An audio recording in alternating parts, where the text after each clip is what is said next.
My name is Dave Reichert, and I am the Congressman for the 8th District in Washington State. I want to just really re-emphasize the words that everyone has shared regarding the families and the firefighters who have lost their lives. I was in the first responder world for 33 years with the King County Sheriff's Office in Seattle. And I know the pain of losing partners and close friends.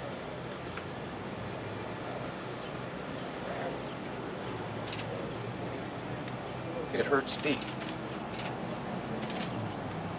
But the job goes on. And that's what first responders do. Their heart aches for the loss of their partner. But they go to work and they're out there protecting us day after day after day, even though they're fighting through the pain. I can't emphasize enough how much your support means to the families.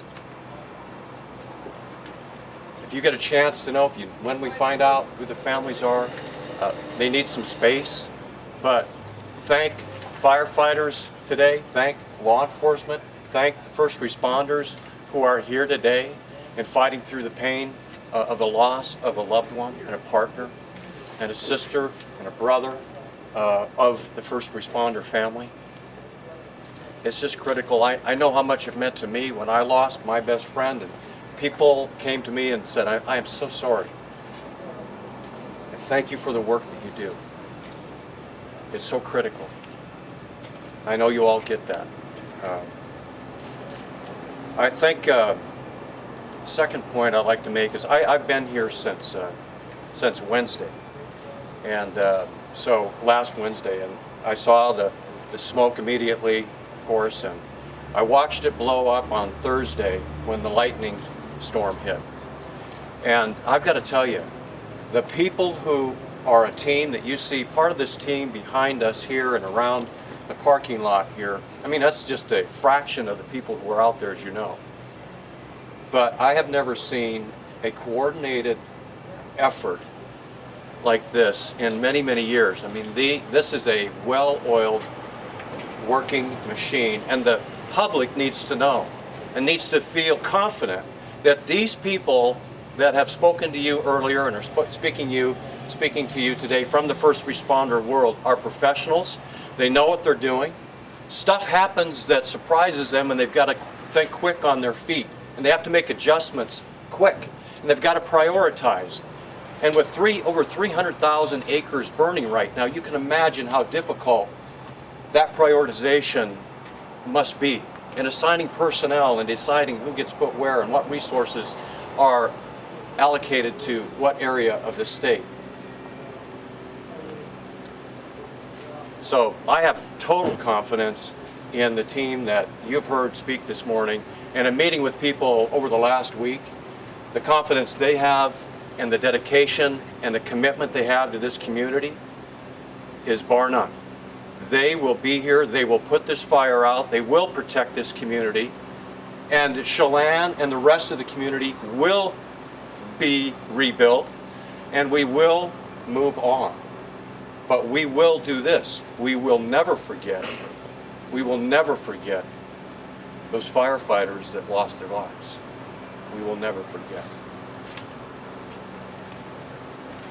So I thank you all for being here, and please keep the families in your prayers, and also remember those who are injured. They need our support and prayers too. Thank you. Peter Goldmark, Commissioner of Public Lands for the state, head of the Department of Natural Resources. I too am very saddened by the loss that the firefighting family has suffered. This is a national event. The President commented about it. The firefighting community, the firefighting family is a very close-knit group of professionals who train together all across the Northwest, who care about one another, and do place their lives at risk to protect the public and homes and infrastructure. As others have mentioned this morning, we owe them a huge debt of gratitude and support. These are tough hours for the firefighters out there on the line. Some of their fellows have perished, and yet they will go on. One of the individuals who was close to that incident yesterday has returned to the fire line as a measure of firefighters' dedication to protecting our communities and our homes. The biggest thing that we can do, the best thing that we all can do, as others have articulated strongly this morning, is to support the families and the firefighters who still have a very large job ahead of them. It's not just this fire in the Chelan complex. It's the Okanagan complex. It's fires all across the northern tiers of the state of Washington and down bordering Oregon as well. There's fire everywhere in eastern Washington, and the winds today are going to make the firefighters' job that much more dangerous and that much more difficult as they work to protect everyone.